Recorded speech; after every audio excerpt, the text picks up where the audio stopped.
आज की कहानी का शीर्षक है हाथी और दर्जी की कहानी। एक गांव में एक दर्जी रहता था। वह नेक दिल, दयालु और मिलनसार था। सभी गांव वाले अपने कपड़े उसी को सीने दिया करते थे। एक दिन दर्जी की दुकान में एक हाथी आया। वह भूखा था। दर्जी ने उसे केला खिलाया। उस दिन के बाद से हाथी रोज दर्जी की दुकान में आने लगा। दयालु दर्जी उसे रोज केला खिलाता। बदले में हाथी कई बार उसे अपनी पीठ पर बिठाकर सैर पर ले जाता। दोनों की घनिष्ठता देखकर गांव वाले भी हैरान थे। एक दिन दर्जी को किसी काम से बाहर जाना पड़ा। उसने अपने बेटे को दुकान पर बिठा दिया। जाते जाते वह उसे केले देते हुए कहा गया कि हाथी आए तो उसे खिला देना। दर्जी का बेटा बड़ा शरारती था।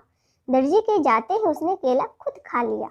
जब हाथी आया तो उसके शैतानी दिमाग में एक शरारत सूझी। उसने एक सुई ली और उसे अपने पीछे छुपाकर हाथी के पास गया। हाथी ने समझा कि वह केला देने के लिए आया है, इसलिए अपनी सूंड आगे बढ़ा दी। उसके सूंड बढ़ाते ही दर्जी के बेटे ने उसे सुई चुभो दी। हाथी दर्द से बिलबिला उठा।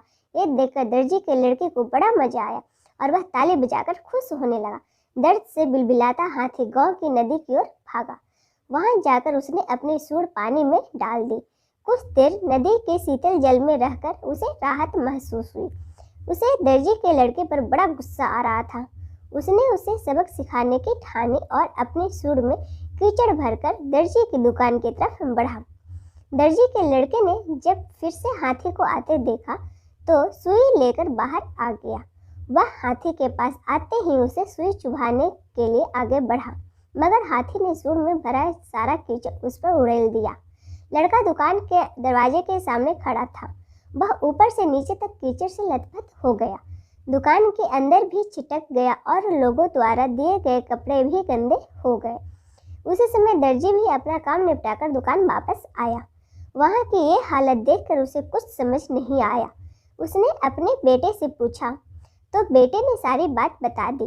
दर्जी ने बेटे को समझाया कि तुमने हाथी के साथ बुरा व्यवहार किया है, इसलिए उसने भी तुम्हारे साथ वैसा ही व्यवहार किया है। जैसा व्यवहार करोगे वैसा ही पाओगे। आज के बाद किसी के साथ बुरा मत करना। फिर दर्जी ने हाथी के पास जाकर उसकी पीठ सहलाई और उसे केला खिलाया। हाथी खुश हो गया। दर्जी के बेटे ने भी उसे केले खिलाए, जिससे हाथी और उसकी दोस्ती हो गई। उस दिन के बाद से हाथी दर्जी के बेटे को भी अपनी पीठ पर बिठाकर घुमाने लगा। अब दर्जी के बेटे ने शरारत छोड़ दी और सबसे अच्छा व्यवहार करने लगा।